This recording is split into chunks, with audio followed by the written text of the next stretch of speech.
जय श्री महाकाल। कई लोगों की शक्तियां बंध जाती हैं। बंधी हुई शक्तियों को कैसे खोलें और इनसे दोबारा से कैसे जुड़ें और इन बंधी हुई शक्तियों से काम कैसे लें, वापस से इनकी कृपा अपने ऊपर कैसे बनाएं। आज मैं आप लोगों को इसी विषय में बताऊंगा और बिल्कुल आप लोग इसको ध्यान से सुनिएगा। इस प्रकार से करोगे तो बंधी शक्तियों को बिल्कुल आराम से आप खोल सकते हो और उन्हें वापस से शक्तिशाली बना सकते हो और वापस से उनका आशीर्वाद अपने शीश पे ले लेते हो। तो सबसे पहले आप लोग यह समझ लें कि शक्तियां बंध कैसे जाती हैं। शक्तियां कई कारणों से बंध जाती हैं। कई कारण, जैसे कुछ आपका दुश्मन है, कोई आपके घर में प्रेत बाधा कर दिया है तो वो ऊर्जाओं का क्षय कर देता है। जो ऊर्जा आपने मंत्र जप के निर्माण की है उस ऊर्जाओं का क्षय कर देता है या भक्षण कर देता है, या आपके शरीर पे गंदगी कर देता है। आपका शरीर पे गंदगी कर देगा तो आप उस दैविक शक्तियों से जुड़ नहीं पाती हैं। तो इसमें कुछ लोगों का प्रश्न ये उठेगा कि देवी तो आदि शक्ति हैं तो उनको कोई कैसे कर सकता है। तो देखो, आदि शक्ति वो हैं, आप आदि शक्ति नहीं, पर आपने जब उन्हें जगाया तो उनका कुछ अंश बन के जब आता है, कुछ अंश बनता है एक बाहर, उनके और आपके बीच में मध्य में एक अंश बनता है जो कि वहीं किसी किसी को सवारी आती है, किसी को सवारी का रूप धारण कर लेती है कि हमें आगे हैं। पर वो अंश किसी के ऊपर आ जाएगा तो व्यक्ति एक क्षण भी जिंदा नहीं रहेगा। वो इतनी ऊर्जावान है। इंसानी शरीर में व्यक्ति लोग जब आ जाते हैं तो लोग किसी भी देवी देवताओं की बुराई करते हैं या अपने बुद्धि और अपने समझ बूझ के हिसाब से वो अपने बातों को, तर्कों को लोगों के सामने रख देते हैं। देखते नहीं कि कोई व्यक्ति शुरू में व्यक्ति, चाहे वो धर्मात्मा हो, चाहे पुण्यात्मा हो, चाहे पुजारी हो, चाहे भक्त हो, चाहे पंडित हो, चाहे ब्राह्मण हो, चाहे कोई भी हो, शुरू में वो कोई ऐसी बड़ी बात नहीं करता है।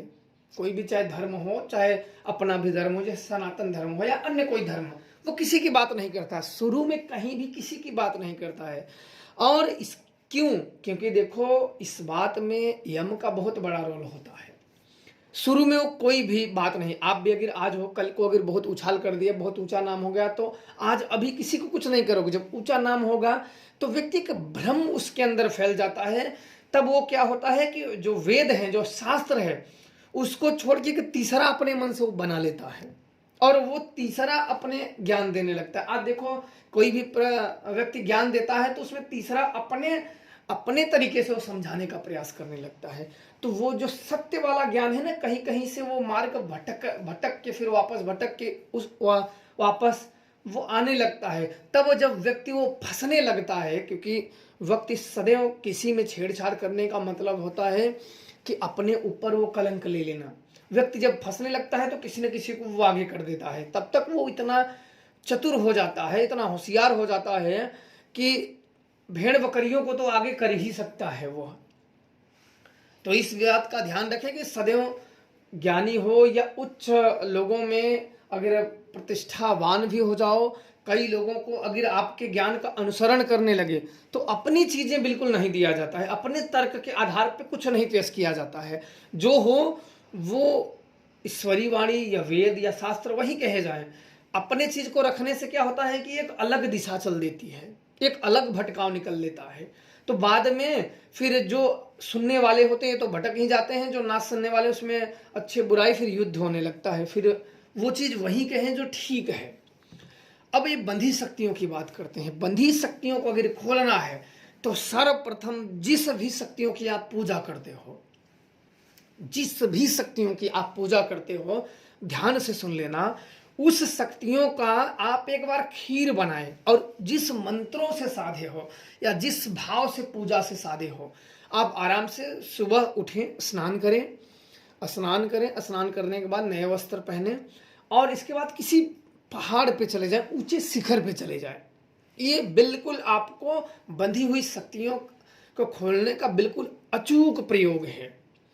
किसी शिखर पे चले जाएं और वहां उन शक्तियों का खीर बनाएं, मीठी खीर, और वहां गाय के गोबर के सूखे हुए कंडे लेके जाएं, उपलें और उसको अच्छी तरीके से सुलगा लें और जिस मंत्र से अगर जगाए हों उस मंत्र से आप उनके नाम से खीर का, मीठी खीर का बलिदान करें, उन्हें अर्पण करें। उस मंत्रों द्वारा अग्नि पे होम करते जाएं। अगर मंत्र ना हो, कुछ लोग ऐसे सेवा भक्ति से शक्तियों को प्रसन्न कर लेते हैं, तो उनके नाम द्वारा ही वह चीज अर्पण करें। उनके नाम के द्वारा, उनका नाम पढ़ के, उनका नाम जप के उस अग्नि में खीर का भोग दें।